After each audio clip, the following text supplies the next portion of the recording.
Y ahora vamos con nuestra última entrevista del día, de este día sábado, y vamos a hablar de uno de los estrenos, no de esta semana, pero que todavía siguen en cartel, eh, que se llama Sebastián Moro, El Caminante. Es un documental.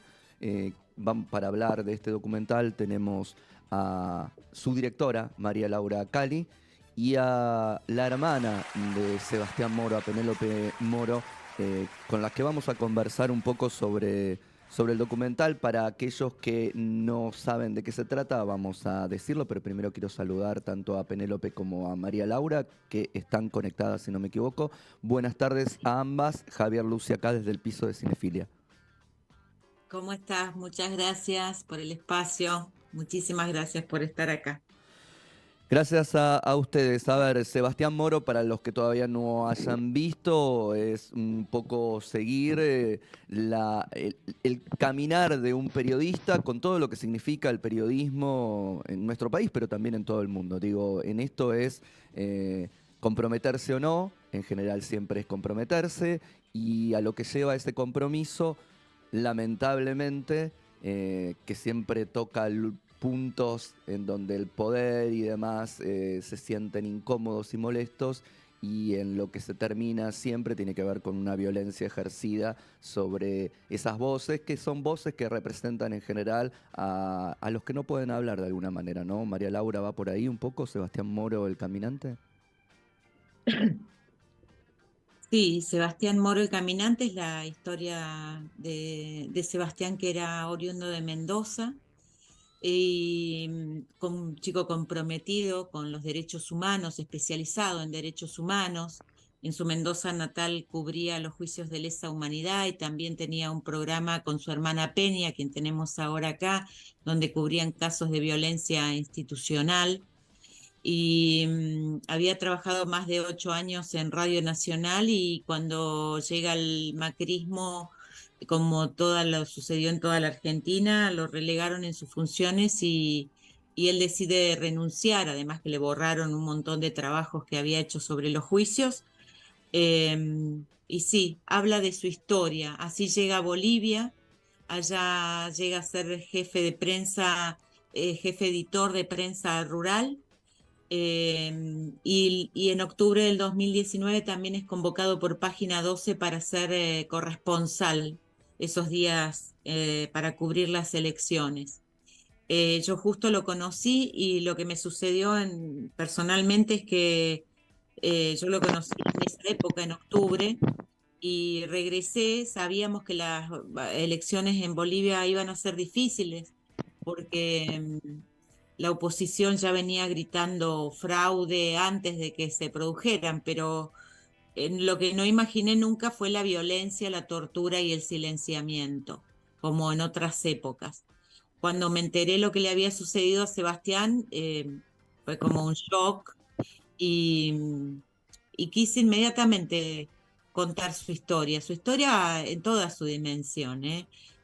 Contar al ser humano que era él, sus valores, sus búsquedas, sus contradicciones, todo el mundo y que lo rodeaba, eh, esta necesidad de sentido de justicia que tenía Sebastián, que yo lo conozco en realidad mucho más a través de todo el material que me ofrece la familia, eh, a quien yo recurro porque siempre quise que fuera la propia voz de Sebastián que contara su historia.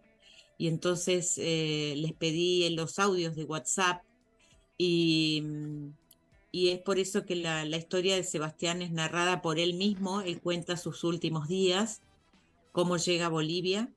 eh, También cuenta su mundo, sus contradicciones y todo lo que estaba sucediendo en su mundo privado, y cómo el contexto social lo va absorbiendo. Lamentablemente lo encuentra la muerte, lejos de encontrar un destino de felicidad, que era lo que buscaba. Lo encuentra la muerte. Eh, No es un homenaje lo que quise hacer, ni tampoco un informe periodístico, más bien es un trabajo cinematográfico que trato de retratar al hombre, en este caso Sebastián, pero puede ser cualquiera, en toda su amplitud, ¿no? Ahí, María Laura, me das pie con esto de los audios que le pedís a la familia y que la familia te da para que formen parte del documental, para preguntarle a Penélope, a ver, ¿cómo, cuando te llega, cuando les llega a ustedes como familia el ofrecimiento de María Laura de contar la vida de tu hermano y de contarla desde esa voz privada, íntima, porque esos intercambios eran para ustedes, para contarles un poco la rutina y un poco por dónde estaba parado y las complicaciones que empezaron a devenir después de la elección de Morales y lo que significó el golpe de Estado? Digo, ¿cómo recibieron esa propuesta y por qué sí? Hola, no sé si me escuchan. Te escuchamos perfectamente. Bien, buenísimo. Bueno, primero gracias por la comunicación. Eh, a María Laura, bueno, la habíamos conocido muy poquito, pero por comentarios de Sebi que le iba a entrevistar. Y, y María Laura se comunicó con nosotras inmediatamente ocurrida la muerte de Sebastián. Fue muy prudente de la manera en que lo hizo y también nos comentó su proyecto. Nosotras sabíamos que el trabajo de Sebastián tenía que salir a la luz de alguna manera y de diferentes maneras y tiene que seguir saliendo. Bueno, este es el trabajo de María Laura sobre Sebastián, pero nos da impulso, ¿no? Para que después empiecen a salir los de él. Entonces, creo que conocimos, yo inmediatamente vi el primer documental de María Laura, Los Los ñoquis. ñoquis, sí. Me gustó, sí, me gustó muchísimo. Sabía de ella ya. Le pedí a mi familia, que es muy chiquita, somos todas mujeres, que lo vieran, a ver qué opinaban, sobre todo por el tratamiento de la información y la calidad periodística y de la investigación. También les gustó y bueno, decidimos recibirla en casa y convivimos con María Laura unas semanas aproximadamente en pleno duelo. Fue muy pronto ocurrido lo de Sebi y nos generó un vínculo muy cercano, muy íntimo, por el hecho de ser mujer, por muchas coincidencias, no sé, tuvimos una conexión muy fuerte. Después, claro, sí, tuvimos nuestras contradicciones internas, hasta dónde cedíamos, Sí. nos guardamos cosas para nosotras. Pero bueno, la confianza en el trabajo anterior de María Laura, del productor, que es su compañero además, y sobre todo en la calidad humana con la que nos habíamos vinculado en una semana que fue de verano, creo que fue en enero, o el mismo diciembre, ni siquiera me acuerdo ya. Hacía muy poquito, 1 o 2 meses que Sebastián había muerto.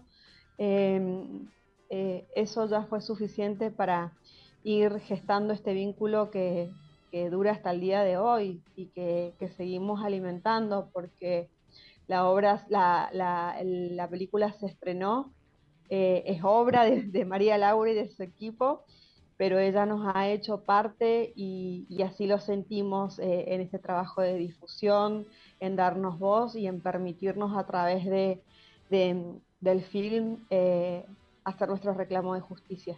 Bien.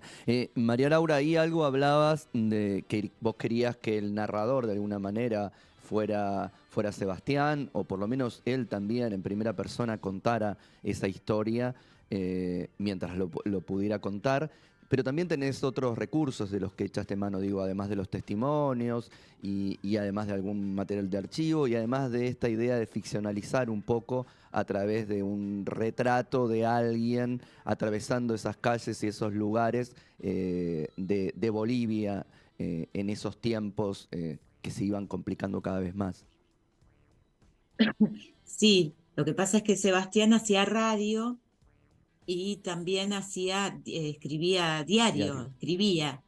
Entonces, siempre la búsqueda fue, yo tenía de asesora integral también a Carmen Guarini, con quien hicimos, y Marcelo Yapse, productor y co-guionista conmigo, nos agarró la pandemia y ahí ese trabajo de búsqueda, de investigación, eh, era cómo íbamos a narrar la historia para que no fuera esto, un informe periodístico. Entonces, eh, a mí me aparecían esas imágenes que acompañaban, que pudieran retratar a través de la imagen lo que le estaba sucediendo a Sebastián por dentro, sus miedos, su conflicto, que estaba mal pago, que no sabía si iba a dejar la profesión. Era muchísimo trabajo el que encontré a través de la familia, de la obra que tenía Sebastián en Mendoza con los juicios de lesa y también en Bolivia.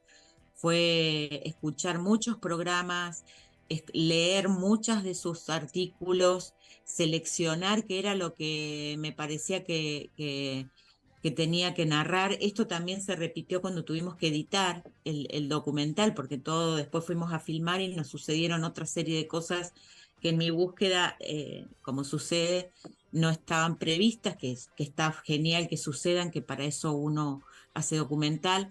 Pero bueno, la reescritura del documental en montaje también fue enorme y siempre eh, con la necesidad mía personal de no tener respuestas, sino más bien dejar abiertas preguntas. Eh, para mí la historia de Sebastián es una tragedia, eso también lo tenía muy claro, porque él sale de su Mendoza natal huyendo de su destino, creyendo que iba a encontrar un destino mejor y en realidad encuentra la muerte. Esa estructura yo la trataba de transmitir en el guión y es lo que también fuimos buscando en el montaje. También me parecía que no fuera un tiempo cronológico lineal de los hechos, sino poder ir y venir. Entonces, si Sebastián recordaba a la familia y les decía mis amoras, eso me daba pie para irme al pasado y contar quién era él en su totalidad. No me importaba los tiempos cronológicos, sí, pero sí también me obligó, en la medida que lo social se hacía más fuerte, la llegada del golpe, ahí sí no me quedó otra que irme hacia esos hechos, cómo lo social fue absorbiendo la propia historia de Sebastián. Eso me pasó a mí también como directora, como que fuimos como en una búsqueda paralela con las cosas de Sebastián. Además, yo me sentía, siempre lo digo, que muy cercana a la historia de Sebastián. Eh, yo sentía que lo entendía, eh, que muchas de las cosas que él hablaba yo las había transitado en otro momento de mi vida.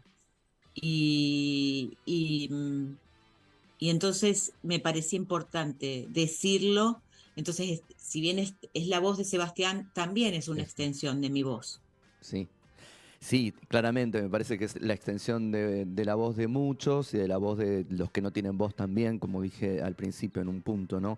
Penélope, algo me dijiste con respecto a, bueno, primero la situación de en tan cercano al duelo, mientras uno está atravesando, volver a tener presente, aunque no se fue, la presencia, valga la redundancia, de tu hermano, pero también qué significa Sebastián Moro el Caminante para ustedes como familia. Digo, con esto no estoy spoileando nada, pero hay un cartel en el fin del documental donde dice que todavía se está esperando que las cosas empiecen a encaminarse judicialmente para ver si esa muerte es una muerte, un asesinato, qué pasa con todo eso. Digo, ¿qué significa para la familia la irrupción de Sebastián Moro el documental? Em, a nivel familiar puedo decir, lo único que puedo decir de la familia, que la película significa muchísimo en cuanto a que rompe el cerco mediático que hubo respecto de la muerte de un periodista argentino cubriendo el golpe de Estado en Bolivia. Ujú. En Argentina no se habló de eso, no se habló de Sebastián, no se habló de un corresponsal de Página 12 que muere en Bolivia, en un conflicto en las calles, ¿no? Sí. De eso no se habló casi. Em, Creo que para nosotras es un alivio muy grande en ese sentido. Nos ayuda porque si no somos nosotras, más allá de que hay una campaña que nos acompaña muchísimo, pero somos nosotras las que tenemos que levantar la voz y decir quién fue Sebastián y pedir el apoyo y el acompañamiento, no ya de organismos de derechos humanos, sino de gente, de compañeros, gente del medio. Y la película en ese sentido nos allana muchísimo el camino aquí en Bolivia y en el mundo también. Y después, en lo individual, ¿cuál es el significado de la película? Más allá de que es una película documental y significa muchas cosas. Yo me quedo con decir que para mí ha sido un acompañamiento muy profundo en mi proceso de duelo, con lo bueno y lo malo. Es eso. María Laura, a ver, supongo que lo debes tener ahí porque el documental todavía sigue en carteleras, va a estar siendo parte de un festival, hay más proyecciones. ¿Tenés ahí para comentar a nuestros oyentes dónde pueden ver Sebastián Moro, el caminante? Sí, actualmente estamos en la tercera semana en el Cine Gomón. En esta semana es 12:40 del mediodía y los domingos a las 20 horas en el Malva de junio. Los domingos de junio en el Malva, o sea que quedan 2 funciones más, mañana y el domingo 25. Vamos a participar del FESALP, el Festival de Cine Político. Cine político ganamos el premio especial de De jurado. jurado, Se sí, me hace- exacto. Perdón. Vamos a estar en el Festival de Cine de La Plata y están saliendo muchísimas funciones. También va a estar en el Filadelfia en un festival en Estados Unidos y en estos días, el 1 de julio. Y nosotros tenemos redes sociales porque va a recorrer, empieza el documental a recorrer todos los espacios Inca. Inca y también distintos lugares de organismos de derechos humanos, universidades de periodismo a nivel país. Eh, Así que yo diría que lo mejor es seguir nuestras redes, Sebastián Moro el Caminante, en Facebook e Instagram, y ahí vamos a ir anunciando todo el recorrido y pronto esperamos llegar a Bolivia para el estreno, que también hay mucha expectativa de la llegada del documental allá. Yo te quiero comentar que Sebastián fue en Bolivia hace muy poquito nombrado periodista del pueblo Ajá, bien. por la propia Procuraduría del gobierno actual de Arce. Y eso sumado a la repercusión que está teniendo el documental, ha sido un impulso enorme para que la justicia se empiece a activar y la causa de Sebastián avance. Así que para los que hacemos documentales es un orgullo gigantesco. Perfecto, es la posibilidad de ver que el cine puede tener una participación activa en lo social también y mover cosas. María Laura, muchas gracias por la película. Penélope, que se haga justicia por tu hermano. Vayan a ver Sebastián Moro, el caminante. Y a ustedes dos, muchas gracias por este tiempo acá con Cinefilia. Gracias a vos Gracias a por el ustedes. espacio. Un abrazo. Y nos vamos ahora a cerrar. Me cambio de ropa velozmente y comentamos un poquitito algunos de los estrenos. La cartelera cinéfila y todas las recomendaciones